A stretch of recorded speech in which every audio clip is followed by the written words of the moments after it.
नमस्कार मित्रों, स्वागत है एक बार फिर से आपका बैंको एकेडमी सीकर के इस डिजिटल प्लेटफॉर्म पर। मैं प्रवीण राठौड़ आप सभी का हार्दिक स्वागत करता हूं। मित्रों, हम पढ़ रहे हैं राजस्थान की चित्रकला और राजस्थान की चित्रकला में आज हम अंतिम पार्ट पढ़ेंगे, उसका तीसरा पार्ट। इससे पहले हमने देखो मारवाड़ और जो मेवाड़ स्कूल या मेवाड़ जो शैलियाँ थी उनके जो भाग थे वो सभी के सभी पार्ट हमने पढ़े। आज हम मित्रों इसी पार्ट के अंतर्गत हम एक तो ढूंढाड़ स्कूल उसकी जो प्रमुख भाग आते हैं ढूंढाड़ शैली में वो पढ़ेंगे और एक हाड़ौती में जो प्रमुख भाग आते हैं उनकी चर्चा करेंगे। तो चलिए शुरुआत करते हैं। तो सबसे पहले हम ढूंढाड़ शैली की तरफ चलते हैं कि ढूंढाड़ में कौन कौन सी हमें चित्रकला शैलियाँ पढ़नी है। तो ढूंढाड़ में सबसे पहले मैंने आपको लिखाई थी वहाँ पर आमेर शैली।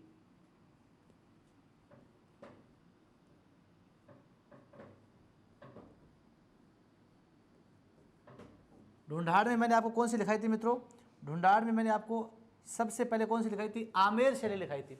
और आमेर शैली की शुरुआत करते हैं, फिर जयपुर की तरफ पढ़ेंगे। छोटी सी शैली है आमेर शैली। देखिए मित्रों, आमेर शैली जिसका निर्माण की बात की जाए तो इसमें राजस्थानी और मुगल शैली दोनों का प्रभाव देखने को मिलता है आपको। लेकिन सर्वाधिक मुगल प्रभाव, आपसे पूछ ले कि सर्वाधिक मुगल प्रभाव किस शैली पर पड़ा था, तो मित्रों जो सर्वाधिक मुगल प्रभाव पड़ा था वो आमेर शैली पर पड़ा था। सर्वाधिक मुगल प्रभाव, सर्वाधिक मुगल प्रभाव किस शैली पर पड़ा था मित्रों? सर्वाधिक मुगल प्रभाव है वो आमेर शैली पर देखने को मिलता है। क्यों? देखो, हमने जब हम इतिहास पढ़ते हैं तो यहाँ के जो राजा आते हैं, मिर्जा राजा जो मान सिंह प्रथम आते थे, मिर्जा राजा जय सिंह थे और ये थे मान सिंह प्रथम। तो मिर्जा राजा जय सिंह के समय भी हालांकि मुगल प्रभाव पड़ा था, वो भी है, औरंगजेब के कई अभियानों में गए थे। इससे पहले है जो मान सिंह शासक बने थे, वो मान सिंह ऐसे शासक थे जिन्होंने मुगलों की काफ़ी सेवा की थी। 12 वर्ष की आयु में मान सिंह मुगलों की सेवा में चले जाते हैं और अकबर की पूरी जीवन पर्यंत सेवा करते हैं। उसके पश्चात उसके पुत्र जहांगीर के काल में भी उनकी सेवा में रहते हैं। तो मुगल प्रभाव अपने आप आएगा, क्योंकि जो सबसे पहले जो कछावा वंश है, उन्होंने कछावा वंश के जो भारमल थे उन्होंने अकबर की अधीनता स्वीकार कर ली थी, मुगलों की अधीनता स्वीकार की थी। तो मुगलों का प्रभाव अपने आप कहाँ पर आएगा? आमेर पर आएगा। तो सबसे पहले मुगलों की अधीनता स्वीकार करने वाले तो कछावा थे, भारमल थे। तो इसलिए भारमल कहाँ के शासक थे? आमेर के थे। तो आमेर पर मुगलों का प्रभाव क्या आएगा? मुगल चित्रकला शैली का क्या आएगा? प्रभाव आएगा। तो सर्वाधिक मुगल प्रभाव पूछ ले आपको किस शैली पर पड़ा? वो आमेर शैली पर पड़ा था। ठीक है, अब देखिए मित्रों आगे बढ़ते हैं। आमेर शैली में मित्रों अकबर के समय, किसके समय? अकबर के समय है। इस शैली में है महाभारत का फारसी भाषा में अनुवाद हुआ था रज्जमनामा नाम से। अकबर के समय महाभारत का फारसी में अनुवाद, महाभारत का फारसी में जो अनुवाद हुआ था वो किस नाम से हुआ था? रज्जमनामा नाम से। तो अकबर के समय है महाभारत का फारसी भाषा में अनुवाद किया गया यहाँ पर, और फारसी भाषा में किस नाम से हुआ? रज्जमनामा अनुवाद से हुआ था मित्रों। और इस रज्जमनामा में मित्रों आमेर के टोटल 48 चित्रकारों का उल्लेख मिलता है। आमेर के कितने चित्रकारों का उल्लेख मिलता है? 48 चित्रकारों का क्या मिलता है? इसमें उल्लेख मिलता है। तो अकबर के समय महाभारत का फारसी भाषा में अनुवाद हुआ रज्जमनामा नाम से, और इस रज्जमनामा में मित्रों टोटल कितने चित्रकारों का? आमेर के 48 चित्रकारों का इसमें उल्लेख मिलता है। आगे बढ़ते हैं। अब देखिए मित्रों, आमेर शैली का जो प्रथम चित्रित ग्रंथ है, वो प्रथम चित्रित ग्रंथ है वो था पुष्पदत्त नामक चित्रकार ने। कौन था? पुष्पदत्त नामक चित्रकार ने एक ग्रंथ लिखा था आदि पुराण। कौन सा लिखा था? आदि पुराण। आमेर शैली का प्रथम चित्रित ग्रंथ पूछ लिया आपको। आमेर शैली का प्रथम चित्रित ग्रंथ वो कौन सा है? आदि पुराण। किसने लिखा था? पुष्पदत्त नामक चित्रकार ने। तो पुष्पदत्त नामक चित्रकार ने, यहाँ का राजा था पृथ्वीराज कच्छावा। कौन था? पृथ्वीराज कच्छावा।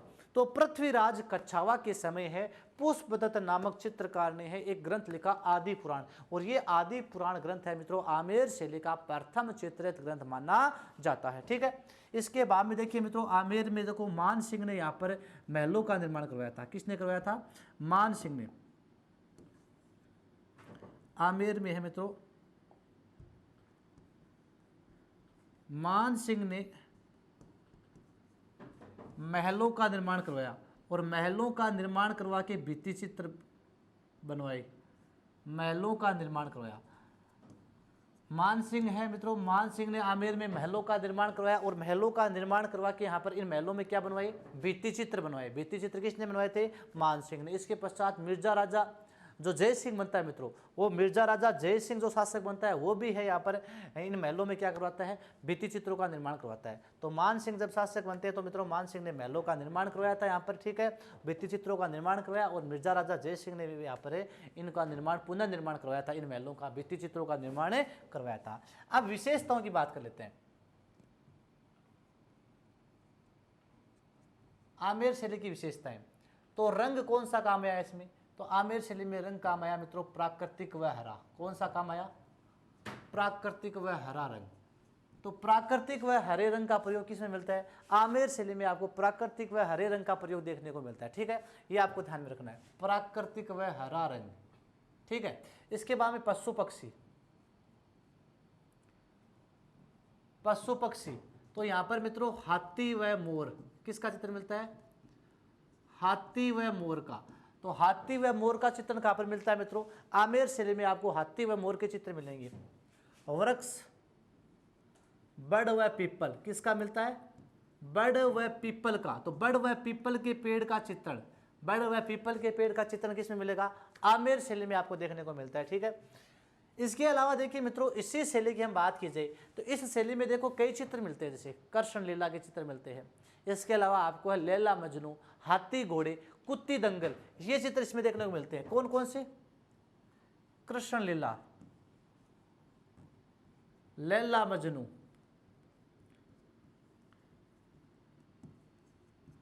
हाथी घोड़े, कुत्ती दंगल, ये सारे के सारे जो चित्र है मित्रों, ये सारे के सारे चित्र कहां पर मिलते, देखने को मिलते हैं आपको,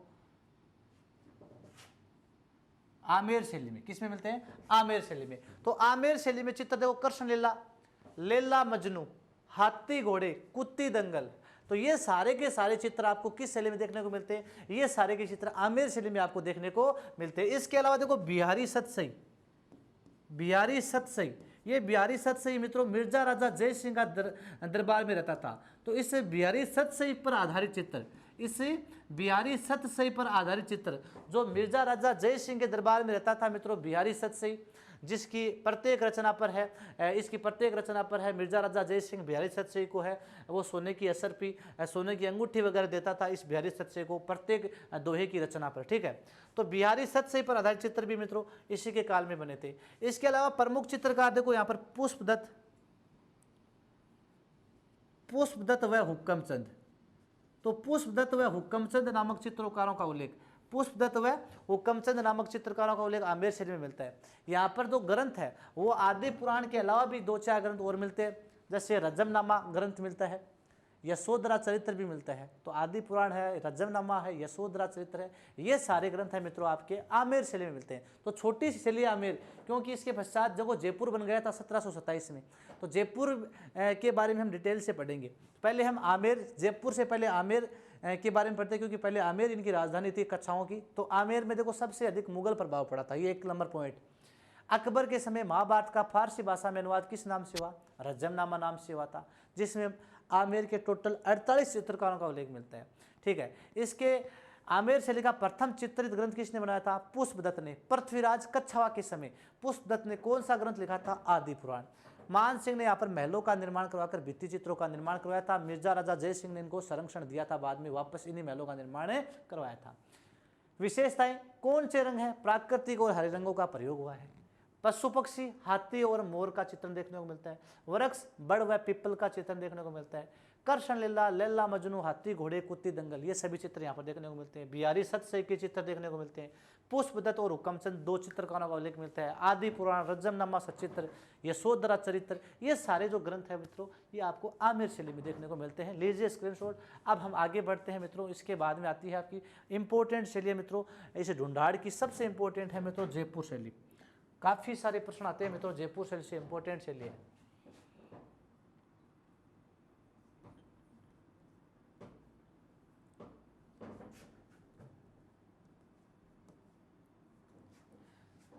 जयपुर शैली। अब देखिए मित्रों, जयपुर शैली की बात की जाए तो जयपुर, आपको पता है कि जयपुर को बसाया था किसने? सवाई जय सिंह ने। कब बसाया था? 1727 में।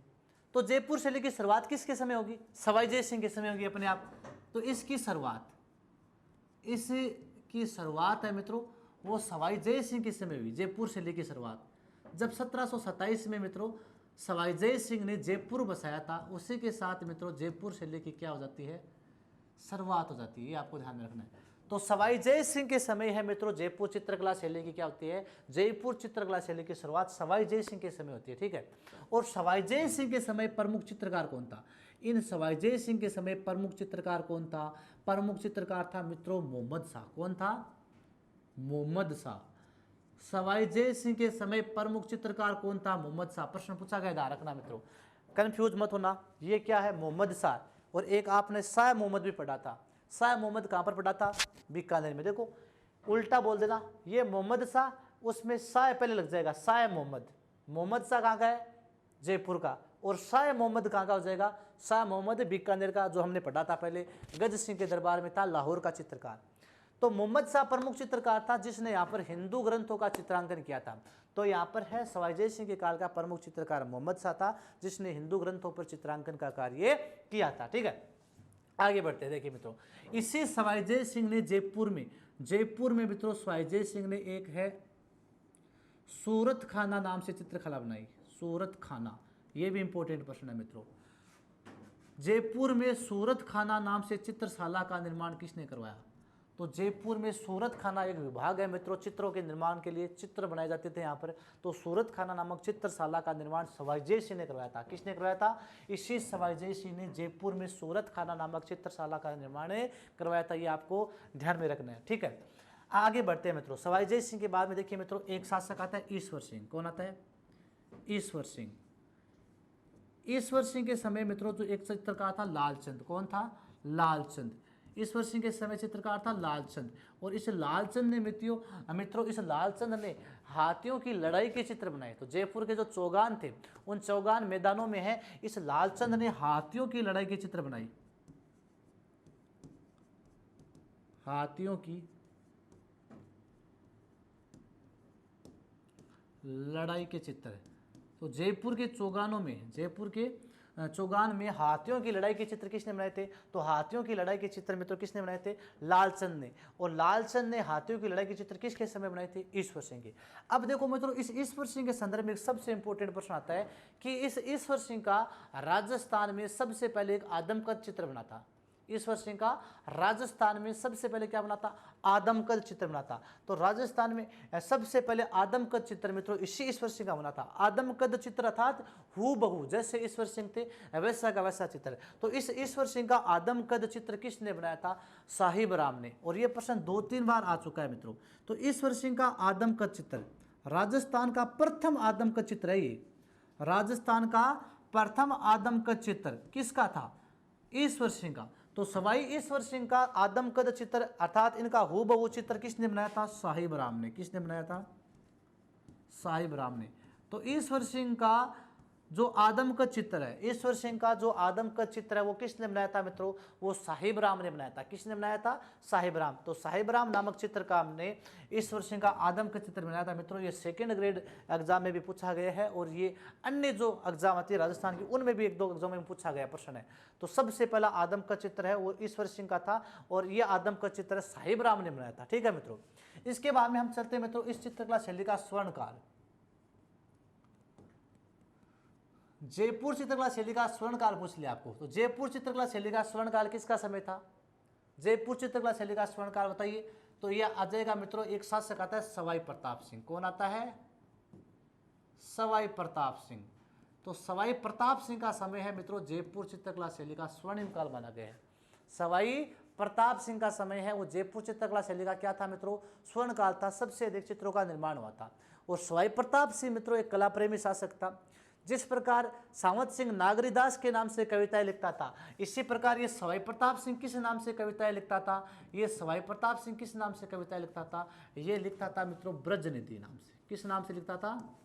ब्रज निधि। तो आपसे पूछ ले कि ब्रज निधि के नाम से कविताएं कौन लिखता था, तो ब्रज निधि के नाम से कविताएं मित्रों सवाई प्रताप सिंह लिखता था। कौन लिखता था? सवाई प्रताप सिंह, कला प्रेमी शासक था जो ब्रज निधि के नाम से कविताएं लिखता था। और सवाई प्रताप सिंह के दरबार में मित्रों 22 विद्वानों की एक मंडली थी। ये 22 विद्वानों की एक मंडली रखता था, 22 संगीतज्ञों की एक मंडली रखता था, जिसको गंधर्व बाईसी कहते हैं। क्या कहते हैं? गंधर्व बाईसी। तो इसके दरबार में जो 22 विद्वान रहते थे, 22 जो विद्वान संगीतज्ञ रहते थे, उसको क्या कहते हैं? गंधर्व बाईसी। क्या कहते हैं? गंधर्व बाईसी। इस गंधर्व बाईसी के लिए जो विभाग था, उस विभाग को कहते हैं गुणीजन खाना। क्या कहते हैं? गुणीजन खाना की स्थापना की थी इन्होंने इनके लिए। ठीक है, तो सवाई प्रताप सिंह का काल है मित्रों, है इस जयपुर शैली का स्वर्ण काल था। सवाई प्रताप सिंह खुद एक कला प्रेमी शासक था जो मित्रों ब्रज निधि के नाम से कविताएं लिखता था।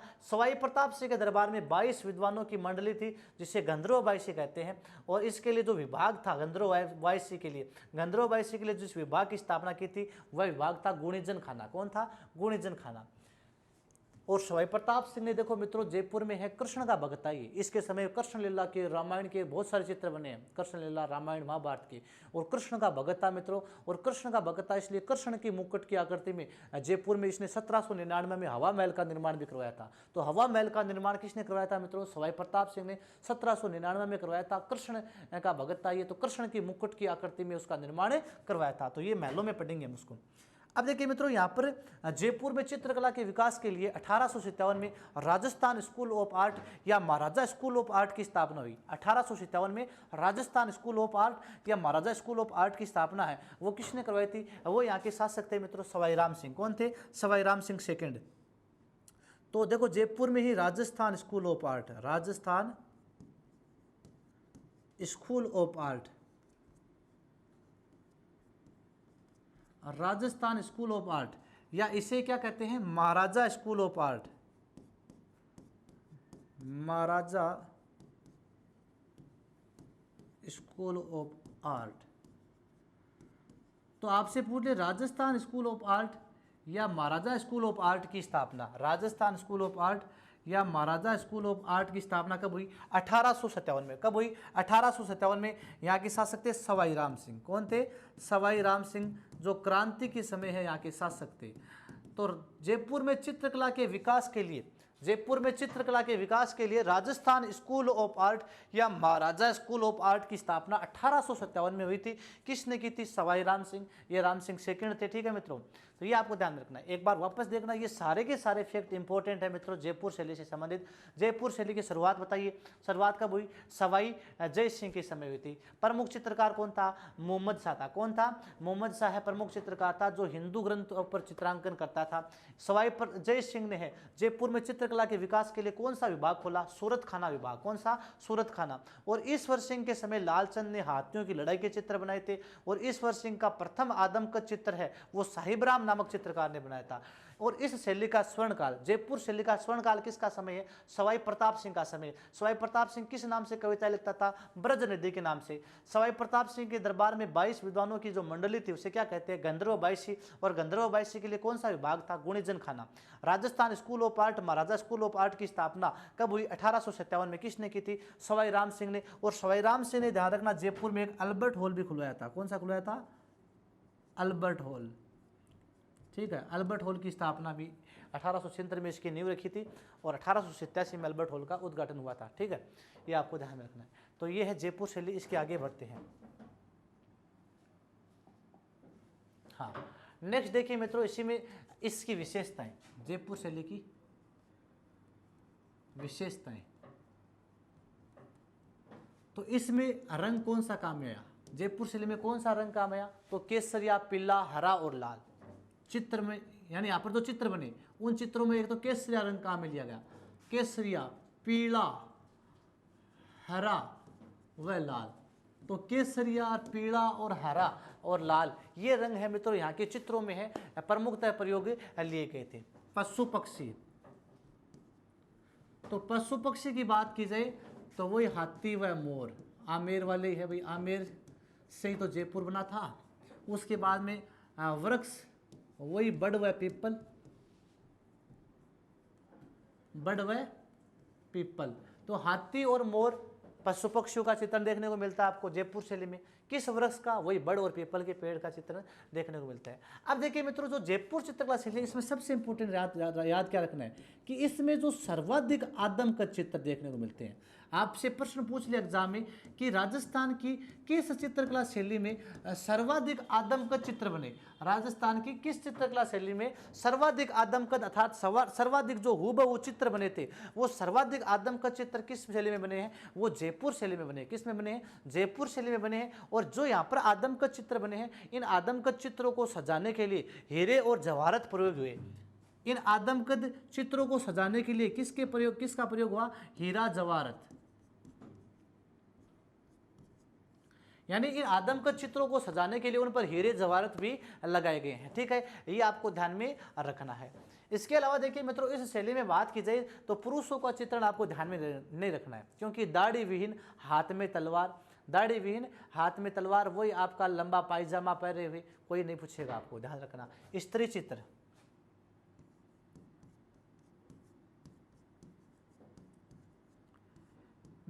अंडाकार चेहरा। स्त्री चित्र कैसा है? अंडाकार चेहरा, स्त्रियों का अंडाकार चेहरा, मीन जैसी आंखें। कैसी? मीन अर्थात मछली, अंडाकार चेहरा, मीन जैसी आंखें, कसीदे वाली जूतियां पहने, कसीदे वाली जूतियां पहने हुए, कसीदे वाली जूतियां पहने। तो स्त्रियों के चित्र कैसे बने हैं? अंडाकार चेहरा है, मीन जैसी आंखें हैं, कसीदे वाली जूतियां पहने हुए। इसके अलावा भी जयपुर में एक दो चित्र देखो स्त्रियों का मिलते हैं। कुरान पढ़ती शहजादी, कुरान पढ़ती शहजादी और भिखारी को भिक्षा देती राजकुमारी का चित्र भी देखने को मिलता है। कुरान पढ़ती शहजादी और भिखारी को भिक्षा देती राजकुमारी का चित्र भी आपको इसमें देखने को मिल जाता है। ठीक है, ये आपको ध्यान रखना है। प्रमुख चित्रकार, जयपुर शैली के प्रमुख चित्रकार देखो, मोहम्मद शाह। कौन था? मोहम्मद शाह, लालचंद, साहिब राम। ये तीन तो आपको याद रखने हैं मित्रों, बहुत इंपॉर्टेंट है। ये तीन तो बहुत बार पूछे जाते हैं एग्जाम में। ठीक है, रघुनाथ, त्रिलोक, शालिग्राम। तो ये सारे जो चित्रकार है वो आपको किस में मिलते हैं? आपको जयपुर शैली में। मोहम्मद शाह, लालचंद, साहिब राम, ये तीन तो इंपॉर्टेंट है। रघुनाथ, त्रिलोक और शालिग्राम है, सालगा है, ये इसी की शैली के चित्रकार थे। ठीक है, तो जयपुर शैली की विशेषता है रंग केसरिया, पीला, हरा और लाल प्रयोग हुआ। पशु पक्षी, हाथी और मोर का चित्र देखने को मिलता है। वृक्ष बड़ व पीपल। सबसे ज्यादा आपसे पूछ ले कि आदम का चित्र किसमें बने? जयपुर शैली में, जिन्हें सजाने के लिए हीरे जवाहरत भी काम में लिए गए। स्त्री चित्रों की बात की जाए तो अंडाकार चेहरा, मीन जैसी आंखें, कसीदे वाली जूतियां पहने हुए, ये स्त्री चित्र आपको देखने को मिलता है। और चित्रकारों की बात की जाए तो मोहम्मद शाह है, लालचंद है, साहिब राम, रघुनाथ, त्रिलोक और शालिग्राम, सालगा आदि चित्रकार है मित्रों, ये आपको इसमें देखने को मिलते हैं। ये आपकी होती है मित्रों कौन सी शैली? जयपुर शैली यहाँ पर क्या होती है? कंप्लीट होती है।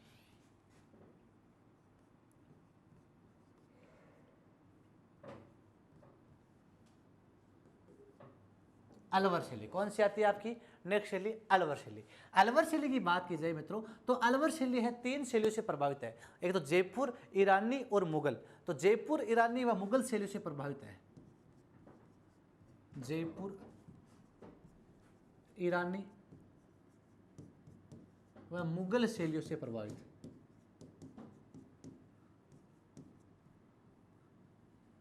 और इस शैली पर जो प्रभाव पड़ा था मित्रों, सबसे अधिक प्रभाव पड़ा था अंग्रेजी प्रभाव।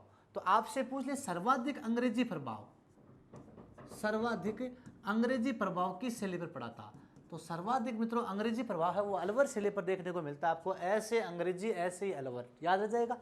तो जयपुर, ईरानी और मुगल शैलियों से प्रभावित शैली कौन सी है मित्रों? वो है अलवर शैली। ये इंपॉर्टेंट नहीं, इंपॉर्टेंट ये है कि अंग्रेजी प्रभाव देखने को सर्वाधिक अंग्रेज शासकों के द्वारा यहाँ पर मुख्यतः यहाँ की उनके चित्रों में उनकी जो भागीदारी देखी जाती है। तो अंग्रेजी प्रभाव वाली जो शैली है वो अंग्रेजी प्रभाव वाली शैली कौन सी है? अलवर शैली। ये आपको ध्यान में रखना है। ठीक है मित्रों, अलवर शैली की शुरुआत की बात की जाए कि अलवर शैली की शुरुआत किस शासक के समय? तो यहाँ का शासक था प्रताप सिंह। कौन था? प्रताप सिंह। यहाँ का शासक कौन था? प्रताप सिंह। तो अलवर का शासक था प्रताप सिंह, और इस प्रताप सिंह ने जयपुर से एक चित्रकार को बुलाया था, शिवराम को। किसे बुलाया था? जयपुर से एक चित्रकार को बुलाया, शिवराम।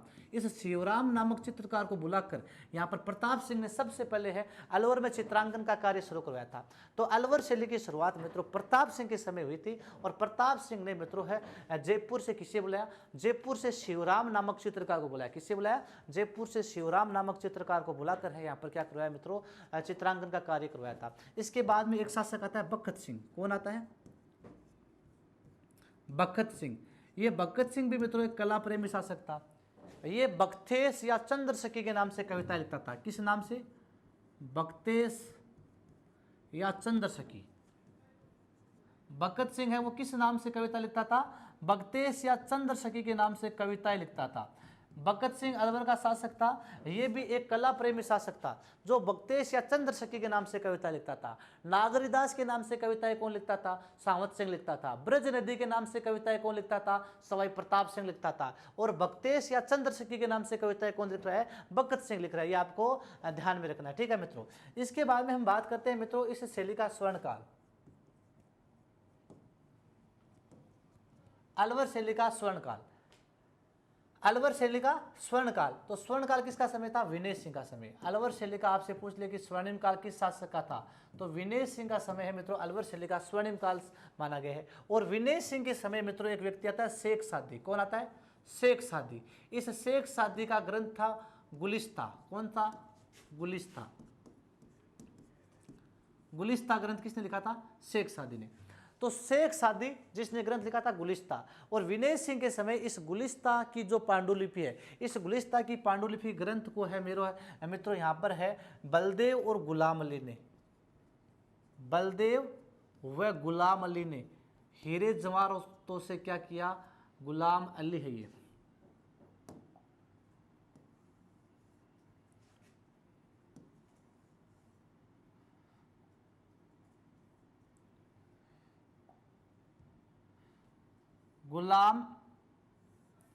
गुलाम अली, बलदेव है गुलाम अली, ये गुलाम अली है, ठीक है। तो बलदेव व गुलाम अली, बलदेव व गुलाम अली नामक दो चित्रकार थे विनय सिंह के काल में। किसके काल में थे? विनय सिंह के काल में बलदेव और गुलाम अली। ये बहुत बार प्रश्न पूछा गया मित्रों, बलदेव व गुलाम अली का संबंध, बलदेव व गुलाम अली का संबंध किससे है? तो बलदेव व गुलाम अली का संबंध है मित्रों वो आपका है मित्रों अलवर शैली से। किससे है? बलदेव व गुलाम अली का संबंध है मित्रों अलवर शैली से। किसके काल में थे? विनय सिंह के काल में थे। किसके काल में थे? ये विनय सिंह के काल के है प्रमुख चित्रकार थे बलदेव व गुलाम अली, ठीक है। और बलदेव और गुलाम अली ने मित्रों जो शेख सादी का ग्रंथ था, कौन सा था?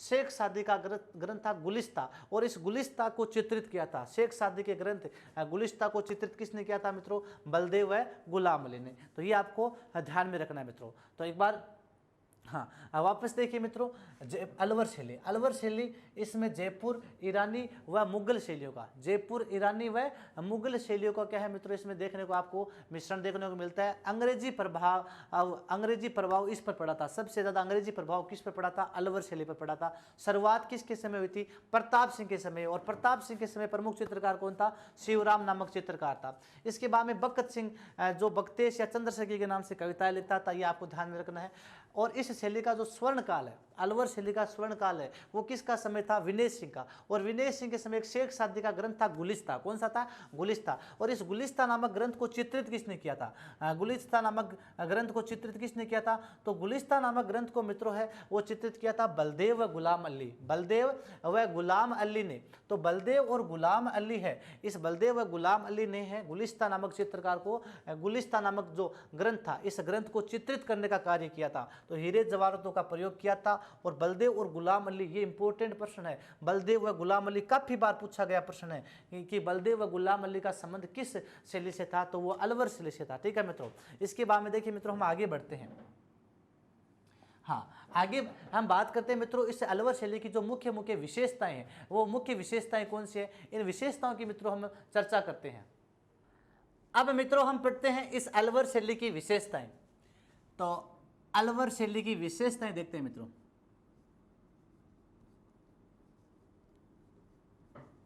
कि अलवर शैली की विशेषताएं कौन कौन सी। तो देखिए मित्रों, इस शैली में जो रंग काम में आया, अलवर शैली में कौन सा रंग काम में आया? नारंगी रंग। कौन सा काम में आया? नारंगी रंग है यहां पर चित्रों के निर्माण में प्रयुक्त किया गया था। पशु पक्षी, अलवर शैली में कौन से पशु पक्षियों के चित्र बने? हाथी व मोर। किसके बने? हाथी व मोर, क्योंकि जयपुर शैली से प्रभावित शैली है, तो जयपुर में भी हाथी और मोर के चित्र बने थे। और वृक्ष की बात करते हैं हम, तो वृक्ष की बात करें तो यहाँ पर वटवृक्ष का चित्रण मिलता है। किसका? वटवृक्ष का चित्रण है आपको मित्रों इसी शैली में, अलवर शैली में देखने को मिलता है। तो नारंगी रंग का प्रयोग हुआ चित्रों में। पशु पक्षी की बात कीजिए तो हाथी और यहाँ पर मोर के चित्र देखने को मिलते हैं। किस वृक्ष का चित्रण मिलता है? तो वटवृक्ष का चित्रण मिलता है। अब देखिए मित्रों, अलवर शैली में दो चीजें आपको मुख्य ध्यान रखनी है। क्या?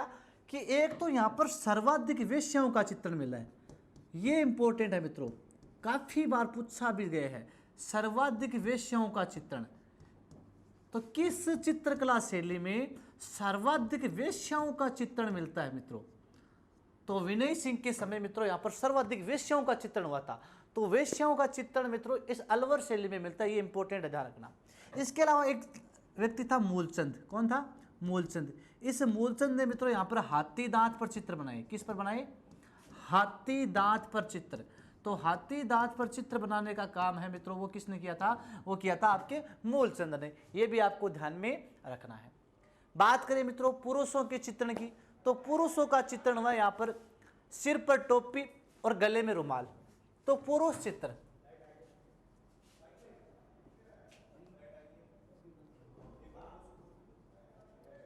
पुरुष चित्र कैसे बने? सिर पर टोपी और गले में रुमाल। तो सिर पर टोपी व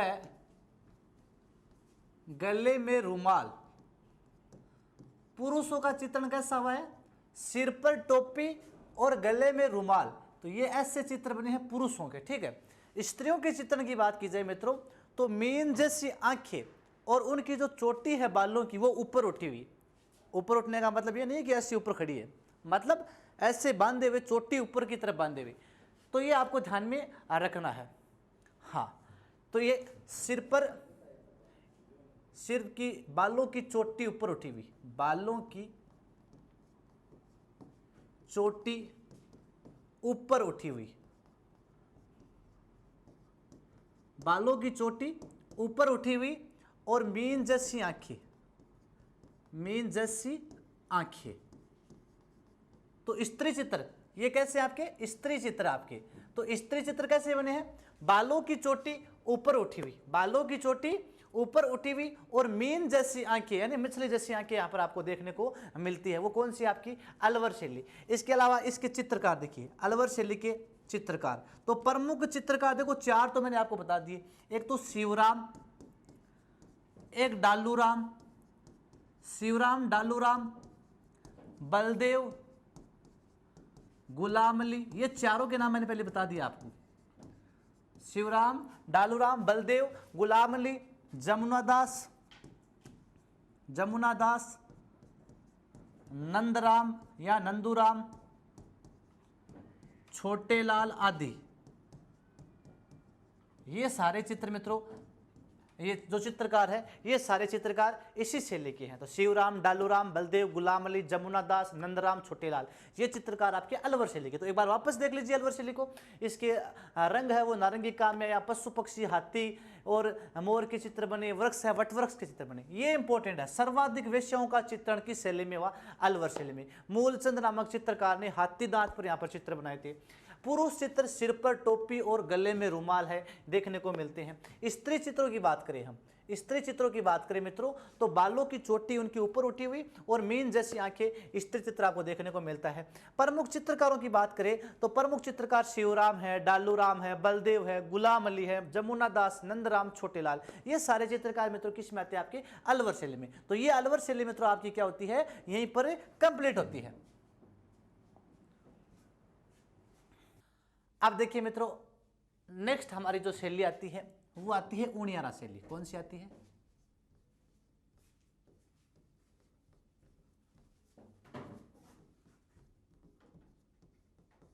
अलवर शैली के बाद में आती है उनियारा शैली। मित्रों जो उनियारा है ये पड़ता है आपकी टोंक में। कहाँ पर पड़ता है उनियारा? टोंक में पड़ता है, ध्यान रखना। उनियारा ठिकाना कहाँ पर पड़ता है? टोंक में। और इस उनियारा शैली की बात की जाए या उनियारा ठिकाने की स्थापना की जाए तो इसकी स्थापना की थी मित्रों चंद्रभान सिंह नरूका ने। किसने की थी? चंद्रभान सिंह नरूका। तो कच्छावा वंश से संबंधित था मित्रों। चंद्रभान सिंह नरूका ने उनियारा ठिकाने की क्या की थी मित्रों? स्थापना की थी। और इस उनियारा शैली का जो मित्रों बात की जाए स्वर्ण काल, तो यहाँ के राजा थे राव राजा सरदार सिंह। कौन थे? सरदार सिंह। तो मित्रों सरदार सिंह का समय है मित्रों, ये इसका क्या है? स्वर्णिम काल माना जाता है। जबकि इस उनियारा शैली को प्रकाश में कौन लाया था? प्रताप सिंह, कुंवर प्रताप सिंह। तो उनियारा शैली को प्रकाश में लाने का श्रेय कुंवर प्रताप सिंह को दिया जाता है। किसे दिया जाता है? कुंवर प्रताप सिंह को है प्रकाश में लाने का श्रेय दिया जाता है। इस उनियारा शैली में मित्रों बात की जाए तो यहाँ पर उनियारा में जो टोंक में जो नगर है, तो इस नगर में मित्रों है यहाँ पर रंग महल है नगर में। और ये रंग महल है अपने चित्रांकन के लिए प्रसिद्ध है। किसके लिए प्रसिद्ध है? चित्रांकन के लिए प्रसिद्ध है। तो उनियारा में, इसी उनियारा शैली में जो नगर पड़ता है टोंक में, और ये नगर है अपने रंग महल, जो रंग महल है यहाँ पर नगर में, इस रंग महल में है चित्र बने हुए हैं। और रंग महल है अपने कलात्मक चित्रकारी के लिए क्या जाना जाता है। और उनियारा शैली की बात की जाए मित्रों तो ये आपके तो जयपुर और बूंदी उन दोनों से मिश्रित शैली मानी जाती है। जयपुर और बूंदी इन दोनों का मिश्रित प्रभाव देखने को मिलता है किसमें? उनियारा शैली में।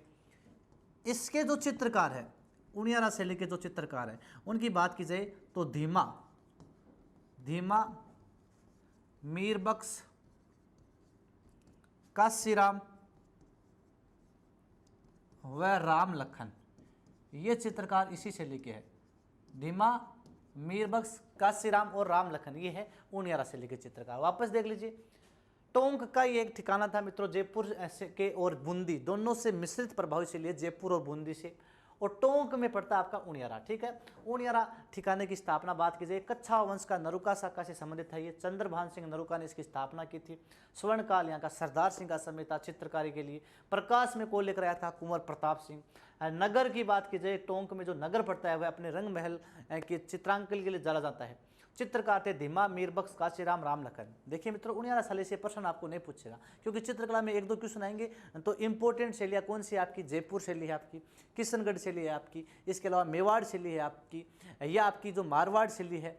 ये जो इंपॉर्टेंट चित्रकला शैली है वहाँ से क्वेश्चन ज़्यादा पुटअप होते हैं। ठीक है, एक आती है आपकी शेखावाटी शैली। कौन सी आती है? शेखावाटी शैली। तो शेखावाटी जो क्षेत्र है उसकी बात कीजिए तो सिक्कर, चूरू और झुंझुनू वाला क्षेत्र आपका शेखावाटी कहलाता है। और शेखावाटी शैली का जो बात करें शुरुआत करने का श्रेय, तो यहाँ पर शेखावाटी में मित्रों शुरुआत होती है कायम खानियों के द्वारा। कौन किसके द्वारा? कायम खानी, यानी कायम खानी जो मुसलमान है मित्रों, इन कायम खानी मुसलमानों को है शेखावाटी शैली को प्रकाश में लाने का श्रेय दिया जाता है। और कायम खानी मुसलमानों के द्वारा ही मित्रों यहाँ पर सबसे पहले कहते हैं कि ये शैली है अपनी हवेली चित्रण के लिए जानी जाती है। हवेली चित्रण यानी यहाँ की जो हवेलियाँ हैं मित्रों, शेखावाटी में सबसे अधिक हवेलियाँ हैं। राजस्थान में सबसे अधिक हवेलियाँ पूछिए आपको तो वो कहाँ पर है? शेखावाटी में। और शेखावाटी में जो हवेलियाँ मिलती है, इन हवेलियों में जो भित्ति चित्र बने हैं मित्रों, ये भित्ति चित्र दर्शनीय योग्य है। तो शेखावाटी जो चित्रकला शैली है इसमें आपको सबसे अधिक इम्पोर्टेंट जो चीज़ है वो ध्यान में रखनी है कि कौन सी चित्रकला शैली अपने हवेली चित्रण के लिए जानी जाती है या हवेलियों में भित्ति चित्रण के लिए जानी जाती है, वो आपकी आती है मित्रों शेखावाटी शैली। ठीक है, और शेखावाटी शैली में मित्रों एक जोगीदास की छतरी है। कौन सी है? जोगीदास की छतरी। जोगीदास की छतरी कहां पर है? उदयपुर वाटी में। कहां पर है? उदयपुर वाटी में जोगीदास की छतरी है। और इस जोगीदास की छतरी के चित्र बनाए थे देवा नामक चित्रकार ने। किसने बनाए थे? देवा नामक चित्रकार ने जोगीदास की छतरी है उदयपुर वाटी में, इसके चित्र बनाए थे, ये आपको ध्यान में रखना है। तो शेखावाटी शैली की बात की जाए तो इसकी शुरुआत है कायम खानियों ने की थी। हवेलियों में अपने भित्ति चित्रण के लिए शैली जानी जाती है।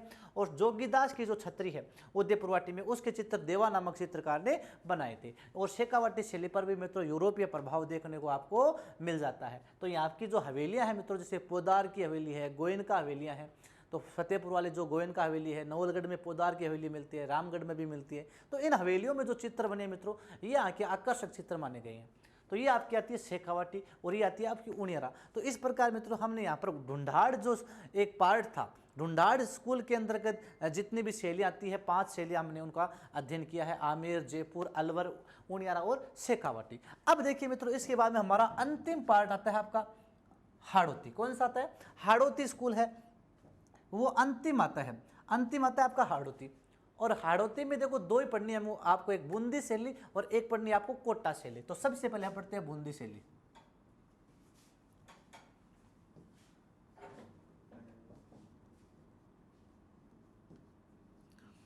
हाड़ौती में सबसे पहले कौन सी पढ़नी है? बूंदी शैली, जो एक प्रकार से मेवाड़ और मुगल दोनों शैलियों से प्रभावित मानी जाती है। मेवाड़ व मुगल शैलियों का प्रभाव आपको बूंदी शैली पर देखने को मिलता है। यदि बात करें मित्रों इस बूंदी शैली की शुरुआत, कि बूंदी शैली की शुरुआत है वो किसके समय हुई थी, तो मित्रों इसकी शुरुआत की बात की जाए तो यहाँ का शासक था सुरजनहाड़ा। कौन था? सुरजनहाड़ा। तो मित्रों सुरजनहाड़ा का समय, बूंदी शैली का प्रारंभिक समय पूछ ले आपको तो किसका समय है? सुरजनहाड़ा का समय। और सुरजनहाड़ा के समय मित्रों यहाँ पर मुगल प्रभाव देखने को मिला था, क्योंकि सुरजनहाड़ा ने मित्रों 1569 ईस्वी में इसने अकबर की अधीनता स्वीकार कर ली थी। अकबर ने जब रणथंभौर अभियान पर भगवंत दास को भेजा था मान सिंह के साथ, तो भगवंत दास ने इस सुरजनहाड़ा को अकबर की अधीनता स्वीकार करने के लिए बाध्य कर दिया था। उसके पश्चात मित्रों ये सुरजनहाड़ा अकबर की अधीनता स्वीकार कर लेता है और मुगल प्रभाव भी इसके काल में आपको देखने को मिलता है। बात करें मित्रों इसी शैली में इस सुरजनहाड़ा का एक पोता था, सुरजनहाड़ा का पुत्र था, इस सुरजनहाड़ा का पुत्र था रतन सिंह हाड़ा। कौन था? रतन सिंह हाड़ा। सुरजनहाड़ा का पुत्र था मित्रों रतन सिंह हाड़ा। और इस रतन सिंह हाड़ा के चित्रकला के प्रति प्रेम के कारण जहांगीर ने इसको एक उपाधि दी थी मित्रों। तो जहांगीर ने रतन सिंह हाड़ा को कौन सी उपाधि दी?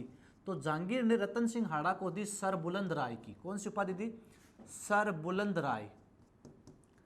जहांगीर ने रतन सिंह हाड़ा को इसके चित्रकला के प्रति प्रेम के कारण कौन सी उपाधि थी? सर बुलंद राय की उपाधि। इंपॉर्टेंट प्रश्न है मित्रों, ध्यान रखना, पूछा जा सकता है कि बूंदी शैली में किस शासक को है वो जहांगीर ने उसके चित्रकला के प्रति प्रेम के कारण सरबुलंद राय की उपाधि थी। तो जहांगीर ने इसके कला प्रेम के कारण इसको क्या उपाधि दी थी? सरबुलंद राय की उपाधि दी थी। ये आपको ध्यान में रखना है।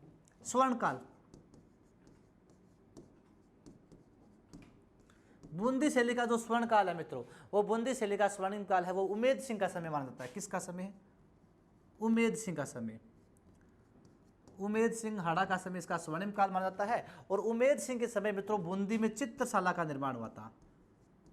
चित्रशाला का निर्माण या रंगशाला का निर्माण हुआ था मित्रों। चित्रशाला या रंगशाला का निर्माण है मित्रों बूंदी में किसके समय हुआ था? उमेद सिंह के। और इस चित्रशाला या रंगशाला की बात की जाए तो राजस्थान में इसके जो भित्ति चित्र है मित्रों, राजस्थान में इसके भित्ति चित्र सबसे प्रसिद्ध है। इसलिए इस चित्रशाला को कहते हैं भित्ति चित्रों का स्वर्ग। क्या कहते हैं? भित्ति चित्रों का स्वर्ग। तो आपसे पूछ ले कि राजस्थान में भित्ति चित्रों का स्वर्ग किसे कहते हैं?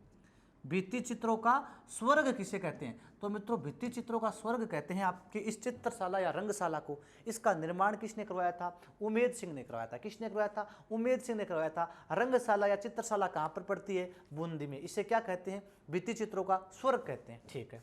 विशेषताएं, बूंदी शैली की विशेषताएं बात करें मित्रों इस शैली में प्रमुखतः बात की जाए रंग कौन से काम आया तो बूंदी शैली में नारंगी, नीला व सुनहरा रंग। नारंगी, नीला व सुनहरा रंग किस शैली में काम आया मित्रों? बूंदी शैली में आया। नारंगी, नीला व सुनहरा रंग आपको देखने को मिलता है चित्रों में। पशु पक्षी, बूंदी शैली में पशु पक्षियों की बात करें मित्रों तो पशु पक्षी कौन से चित्र बने थे यहाँ पर? हाथी, हिरण, शेर, बतख, भेड़ व नाचता हुआ मोर का चित्र। वह नाचते हुए मोर का चित्र, नाचते हुए मोर का चित्र वो आपको इसी शैली में आपको देखने को मिलता है। तो रंग नारंगी, नीला और सुनहरा चित्रों में पशु पक्षी, हाथी, हिरण, शेर, बत्तख, भेड़ और नाचते हुए मोर का चित्र पूछे आपको तो ये सारे के सारे आपको मित्रों बूंदी शैली में देखने को मिलते हैं। ठीक है। इसके अलावा देखिए मित्रों बूंदी शैली में बात करें तो पुरुष चित्र देखिए, पुरुष चित्रों की बात करें तो पुरुष चित्र आपको ज़्यादा ध्यान में रखना है। चक्राकार जामा पहने हुए, गोल जामा पहने हुए और पगड़ी पहने हुए, घनी दाढ़ी मूछ, ठीक है, तो ये आपको ध्यान में नहीं रखना है। थोड़ा सा देखो तो चक्राकार जामा, घनी दाढ़ी मूछ। इसके अलावा ध्यान रखना आपको स्त्री चित्र, स्त्री चित्र पतली कमर, पतली कमर, गोल चेहरा, पतली कमर, गोल चेहरा, आभूषण युक्त, पतली कमर, गोल चेहरा, आभूषण युक्त, या आप कह सकते हो आम के पत्तों जैसी आंख, आम के पत्तों जैसी आंख। आंख एक ऐसी चित्रित है, आम के पत्तों जैसी आंख मित्रों बूंदी शैली में आपको देखने को मिलती है। तो शुरुआत किसके समय हुई थी? सुरजनहाड़ा के समय। मुगल प्रभाव भी किसके समय? सुरजनहाड़ा के समय आया था। सुरजनहाड़ा का पोता कौन था? रतन सिंह हाड़ा। रतन सिंह हाड़ा को जहांगीर ने कौन सी उपाधि दी थी? सरबुलंद राय की उपाधि दी थी। इस बूंदी शैली का स्वर्णिम काल किसका समय है? उमेद सिंह हाड़ा का समय। उमेद सिंह ने किसका निर्माण करवाया था? चित्रशाला या रंगशाला को। इस चित्रशाला को क्या कहते हैं मित्रों? भित्ति चित्रों का स्वर्ग कहते हैं।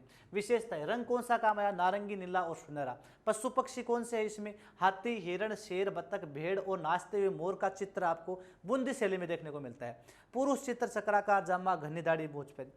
इसके अलावा स्त्री चित्र पतली कमर, गोल चेहरा, आभूषण युक्त या आम के पत्तों जैसी आंखें हैं मित्रों आपको इस बूंदी शैली में देखने को मिलती है। बढ़े आगे। इसके बाद में देखिए मित्रों, इसी बूंदी शैली में आगे बढ़ते हैं तो इसमें 3 प्रमुख चित्र मिलते हैं बूंदी शैली में। उमेद सिंह द्वारा, उमेद सिंह द्वारा सूअर के शिकार का चित्रण, सूअर के शिकार का चित्रण। तो उमेद सिंह द्वारा सूअर के शिकार का चित्रण वो किस शैली में मिलता है? वो आपको मित्रों बूंदी शैली में देखने को मिलता है। बिशन सिंह द्वारा शेर के शिकार का चित्रण, बिशन सिंह द्वारा शेर के शिकार का चित्रण,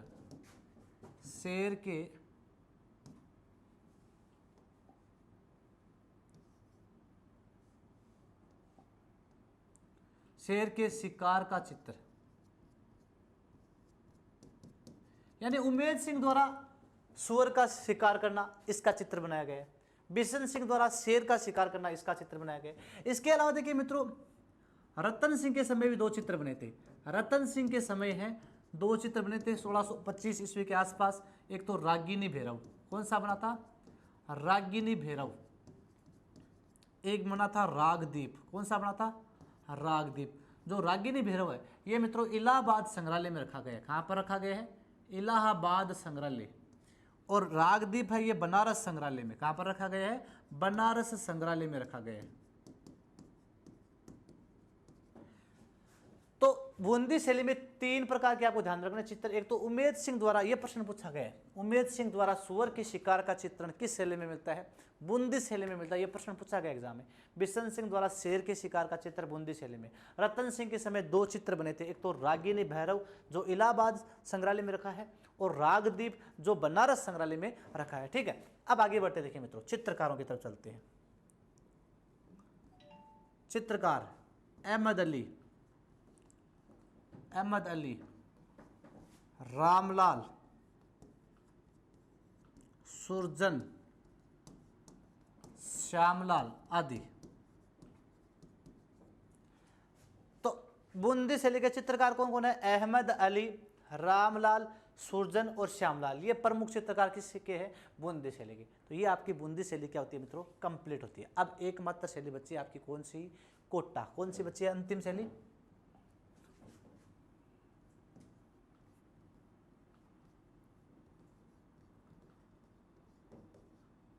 कोटा शैली। देखो मित्रों, कोटा है ये बूंदी से अलग हुआ था। 1631 में माधो सिंह हाड़ा के समय है कोटा है वो किससे हुआ था? बूंदी से अलग हुआ था। अब इस कोटा शैली का जो विकास का समय शुरुआत हुई थी, यानी विकास किसके समय शुरुआत हुई थी? तो राम सिंह प्रथम के समय। किसके समय? राम सिंह प्रथम के समय। तो कोटा शैली की शुरुआत बोल सकते हो आप, या विकास का समय है वो राम सिंह प्रथम के समय हुआ था। जबकि कोटा में एक शासक बना था मित्रों भीम सिंह। कौन बना था? भीम सिंह। तो मित्रों ये भीम सिंह में कृष्ण भगत था कोटा का शासक है भीम सिंह, ये कृष्ण भगत था। और कृष्ण भक्ति में मित्रों भीम सिंह ने कोटा का नाम क्या रख दिया था, नंदगांव रख दिया था। कोटा का नाम क्या रख दिया था इसने, नंदगांव रख दिया था। और ये मित्रों वल्लभ संप्रदाय को मानता था, इसलिए वल्लभ संप्रदाय को मानता था, इसलिए कोटा शैली पर भीम सिंह के समय वल्लभ शैली का प्रभाव पड़ा। ये इंपॉर्टेंट है मित्रों, किस शैली पर वल्लभ शैली का प्रभाव पड़ा। देखो नाथ द्वारा शैली तो है, नाथ द्वारा शैली पर तो पूरा ही वल्लभ शैली का प्रभाव था, वल्लभ संप्रदाय के संतों द्वारा प्रचार किया गया था। लेकिन ये कोटा का शासक भीम सिंह कृष्ण भक्त था और इसने कृष्ण भक्ति में है जो कोटा का नाम भी नंदगांव रख दिया था और ये वल्लभ संप्रदाय को मानता था, इसलिए वल्लभ शैली का प्रभाव किसके समय पड़ा, भीम सिंह के समय कोटा शैली पर वल्लभ शैली का प्रभाव पड़ा था। ये आपको ध्यान में रखना है। शत्रु साल के समय कोटा में शासक आता है शत्रु साल, और इस शत्रु साल के समय भागवत का लघु ग्रंथ चित्रित हुआ था। शत्रु साल के समय भागवत का लघु ग्रंथ चित्रित हुआ। शत्रु साल के समय है भागवत का लघु ग्रंथ चित्रित हुआ था। जबकि कोटा में पूछ ले, कोटा का प्रथम चित्रित ग्रंथ है रागमाला सेठ। रागमाला सेठ है मित्रों, ये है 1768 में कोटा का प्रथम चित्रित ग्रंथ, कोटा शैली का प्रथम चित्रित ग्रंथ। ये प्रथम चित्रित ग्रंथ था मित्रों रागमाला सेठ। कौन सा था, रागमाला सेठ। और ये रागमाला सेठ है ये 1768 में, कब में, 1768 में चित्रित हुआ था डालू नामक चित्रकार ने। चित्रकार कौन था, डालू नामक चित्रकार ने कोटा का प्रथम चित्रित ग्रंथ है 1768 में रागमाला सेठ बनाया था। तो कोटा का प्रथम चित्रित ग्रंथ है रागमाला सेठ को माना जाता है 1768 में। किसने बनाया था, डालू। और ये प्रश्न पूछा भी गया है, डालू नामक चित्रकार का संबंध है वो किस शैली से है, वो कोटा शैली से। किस है, कोटा शैली से। अब बात करें मित्रों इस शैली का स्वर्णकाल। इस शैली का स्वर्णकाल भी किसका समय था, उमेद सिंह का समय। तो कोटा शैली का स्वर्णकाल है वो उमेद सिंह का समय माना जाता है मित्रों। उमेद सिंह का समय कोटा शैली का स्वर्णकाल माना जाता है। और उमेद सिंह के समय मित्रों सर्वाधिक वो शिकार के चित्र बने। कौन से बने, सर्वाधिक शिकार के चित्र। तो शिकार के चित्र किसके समय बने मित्रों, उमेद सिंह के समय। उमेद सिंह के समय सर्वाधिक क्या बने थे, शिकार के चित्र बने थे मित्रों। इसलिए इस चित्रकला शैली को शिकार शैली भी कहते हैं। क्या कहते हैं, शिकार शैली। इस चित्रकला शैली को क्या कहते हैं, शिकार शैली भी कहते हैं। इस चित्रकला शैली को शिकार शैली भी कहते हैं। और ये ऐसी शैली है मित्रों जिसमें जो यहाँ की महिलाएं या नारियां हैं उन महिलाओं को भी है शिकार करते दर्शाया गया है। तो महिलाओं को भी शिकार करते दर्शाया गया है। महिलाएं भी क्या करती है मित्रों, शिकार। तो महिलाओं को या रानियों को भी शिकार करते हुए दर्शाया गया है। तो किस शैली में रानियों को भी या महिलाओं को शिकार करते दर्शाया गया है, कोटा शैली में। वापस देखिए, इसकी शुरुआत राम सिंह प्रथम के समय, भीम सिंह के समय वल्लभ संप्रदाय का प्रभाव पड़ा। शत्रु साल के समय भगवत का लघु ग्रंथ चित्रित हुआ। प्रथम चित्रित ग्रंथ कौन सा है, कोटा शैली का रागमाला सेठ। किसने बनाया, डालू ने। कब बनाया, 1768 में। स्वर्णकाल किसका समय था, उमेद सिंह का समय। उमेद सिंह के समय सर्वाधिक कौन से चित्र बने, शिकार के चित्र बने थे। ठीक है, हाँ, उमेद सिंह के समय सर्वाधिक कौन से बने थे, शिकार के चित्र बने थे। इसलिए इसको क्या कहते हैं, शिकार शैली। क्या कहते हैं, शिकार शैली। लेकिन एक चीज और ध्यान रखना मित्रों, मैंने आपको बूंदी शैली में जब पढ़ाया था तो बूंदी में वापस एक चीज और नोट करना आप, बूंदी शैली को कहते हैं मित्रों पक्षी शैली। बूंदी शैली को क्या कहते हैं, पक्षी शैली। बूंदी शैली को पक्षी शैली कहते हैं। क्या कहते हैं, बूंदी शैली को पक्षी शैली। क्योंकि बूंदी शैली में है मित्रों, ध्यान रखना, सर्वाधिक पशु पक्षियों के चित्र बने थे। बूंदी शैली में सर्वाधिक पशु पक्षियों के चित्र बने थे, इसलिए बूंदी शैली को तो क्या कहते हैं, पक्षी शैली। ये ध्यान रखना मित्रों। और शिकार शैली किसको कहते हैं, कोटा को। तो कोटा में सर्वाधिक शिकार के चित्र बने, इसलिए कोटा को क्या कहते हैं, शिकार शैली। और बूंदी में एक बात और ध्यान रखना मित्रों, बूंदी चित्रकला शैली है ये राजस्थान की चित्रकला का पूर्ण विकास दर्शाती है। इसलिए राजस्थानी चित्रकला का आरंभिक केंद्र, राजस्थानी चित्रकला का आरंभिक केंद्र बूंदी को कहते हैं। राजस्थान में चित्रकला का उद्भव कहाँ से हुआ था, मेवाड़ शैली से। राजस्थान में चित्रकला का उद्भव कहाँ से हुआ था, मेवाड़ से। लेकिन राजस्थानी चित्रकला का आरंभिक केंद्र पूछ ले या राजस्थान में चित्रकला का पूर्णतः विकास दर्शाने वाली शैली है वो आपकी बूंदी थी। कौन सी थी, बूंदी थी। तो ये हमारी कोटा है। ठीक है मित्रों, तो कोटा को शिकार शैली कहते हैं, जहां पर महिलाएं भी क्या है मित्रों, शिकार करती थी। ये आपको ध्यान में रखना है। बात करें मित्रों इसी कोटा शैली की, तो इसी कोटा शैली की बात की जाए तो यहाँ पर बूंदी की तरह, जिस प्रकार बूंदी के भित्ति चित्र प्रसिद्ध है, बूंदी के भित्ति चित्र प्रसिद्ध है, चित्रशाला या रंगशाला के जो प्रसिद्ध चित्र हुआ करते थे, उसी प्रकार कोटा में है मित्रों झालाओं की हवेली। कोटा में जो झालाओं की हवेली है, ये झालाओं की हवेली है, भित्ति चित्रों के लिए प्रसिद्ध है। कोटा में झालाओं की हवेली किसके लिए प्रसिद्ध है? भित्ति चित्रों के लिए प्रसिद्ध है। तो कोटा में झालाओं की हवेली किसके लिए प्रसिद्ध है? भित्ति चित्रों के लिए प्रसिद्ध है। तो कोटा में झालाओं की हवेली भित्ति चित्रों के लिए प्रसिद्ध है। प्रमुख पुरुष चित्रों की याद नहीं करनी है, वही घनी दाढ़ी मूछ पहने हुए, ब्रिजेश पहने हुए, शिकार युक्त, मतलब यहाँ पर शिकार करते थे, पुरुष शिकार करते थे, इसलिए शिकार युक्त मसल चेहरा होगा। ब्रिजेश जो ऊंची होती है, ब्रिजेश पहने हुए, तो ब्रिजेश पहने हुए हैं, यहाँ पर शिकार युक्त मसल चेहरा उनका दिखाया गया है। आपको स्त्रियों का ध्यान रखना है। स्त्री चित्र की बात करें मित्रों, तो स्त्री चित्र की बात करें तो कोटा शैली में स्त्री चित्र कैसे बने? तो यहाँ पर जो स्त्री चित्र बने मित्रों, वो ध्यान रखना, मृग जैसी आंखें, पूछ सकता अगला, मृग जैसी आंखें, स्त्रियों की मृग या हिरणी जैसी आंखें। तो हिरणी जैसी आंखें या मृग जैसी आंखें कहाँ पर है मित्रों? कोटा शैली में है। वही पतली कमर, गोल चेहरा, आभूषण युक्त, पतली कमर, गोल चेहरा, ये आपका इसी में देखने को मिलता है। ठीक है, इसके अलावा मित्रों बेटी की विदाई का चित्र भी आपको इसमें देखने मिलता है ना? बेटी की विदाई का चित्र आपको इसमें देखने को मिलता है। ठीक है, इसके अलावा देखिए मित्रों, कोटा शैली के जो चित्रकार है, कोटा शैली के जो चित्रकार है, वो चित्रकार कौन कौन है?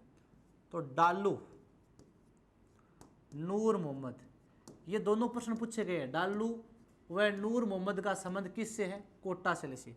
लच्छीराम, डाल्लू, नूर मोहम्मद, लच्छीराम, गोविंद राम, ठीक है, रघुनाथ। तो ये सारे चित्र है मित्रों को, ये चित्रकार है कोटा शैली के। तो कोटा शैली के चित्रकार डाल्लू है, नूर मोहम्मद है, लच्छीराम है, गोविंद राम है, रघुनाथ है, ये सारे चित्रकार कोटा शैली के थे। तो कोटा में झालाओं की हवेली भित्ति चित्रों के लिए प्रसिद्ध है। स्त्री चित्र की बात की जाए तो मृग जैसी आंखें, पतली कमर, गोल चेहरा। इसके अलावा बेटी की विदाई का चित्र भी है यहाँ पर। पैर से कांटा निकालती नायिका का भी चित्र देखने को मिलता है।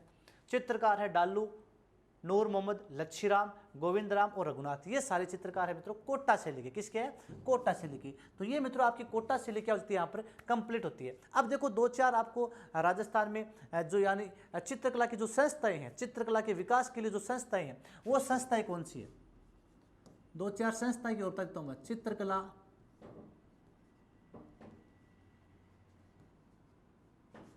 के विकास के लिए कार्यरत संस्थाएं, चित्रकला के विकास के लिए कार्यरत संस्थाएं कौन कौन सी? देखिए, तो एक तो आती है आपकी ललित कला अकादमी। कौन सी आती है?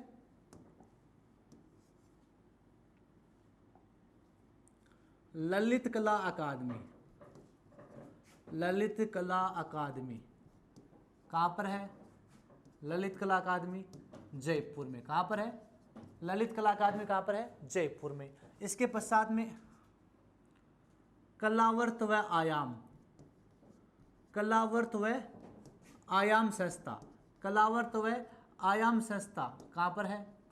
जयपुर में। कहाँ पर है? जयपुर में। चित्रकला के विकास के लिए एक संस्था आती है मित्रों। एक संस्था कौन सी आती है? तुलिका कलाकार परिषद। तुलिका कलाकार परिषद कहाँ पर है? उदयपुर में। कहाँ पर है? उदयपुर में। एक संस्था आती है पश्चिमी क्षेत्र सांस्कृतिक केंद्र। पश्चिमी क्षेत्र सांस्कृतिक केंद्र, पश्चिमी क्षेत्र सांस्कृतिक केंद्र कहाँ पर है? उदयपुर में। कहाँ पर है? उदयपुर में। एक संस्था आती है टखमण 28। टखमण 28 कहाँ पर है? उदयपुर में। कहाँ पर है? उदयपुर में। तो टखमण 28 भी कहाँ पर है? उदयपुर में। ये कुछ संस्थाएं मित्रों चित्रकला के विकास के लिए कार्यरत संस्थाएं राज्य में। ललित कला अकादमी जयपुर में।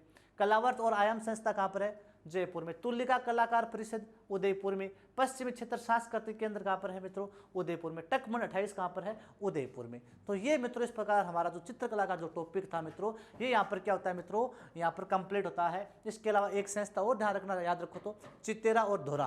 कौन सी है? चित्तेरा व धोरा। ये चित्तेरा व जो धोरा संस्था, दो अलग अलग संस्थाएं हैं। चित्तेरा व धोरा ये जोधपुर की संस्था है। कहाँ की है? चित्तेरा व जो धोरा संस्था है वो कहाँ की है मित्रों? ये जोधपुर की संस्थाएं हैं। ठीक है, ये आपको ध्यान में रखना है। तो इस प्रकार ये चित्रकला वाला जो टॉपिक हमारा, ये आपका यहाँ पर क्या होता है मित्रों, कंप्लीट हो जाता है। एंड नेक्स्ट टॉपिक हम पढ़ेंगे राजस्थान की हस्तकला। धन्यवाद।